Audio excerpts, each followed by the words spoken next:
O'zbekistonga xalq kelgach, iliqlik bilan kutib olishdi. Yirikligi tufayli Labo avtomobili bilan sayohatni boshladi. Piramid, Haytoun va Mejik ko'chalarida tirbandlik sabab konsertga kech qoldi. Xalqlar do'stligiga kelishini bilgan insonlar xalqni kutib o'tirishgandi.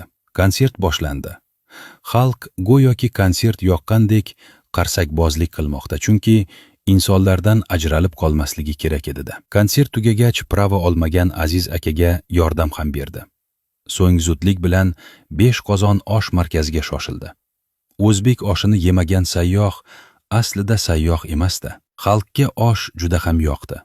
5 qozondan chiqib Sete Mollga kirdi va hayrat bilan yon atrofga qaray boshladi.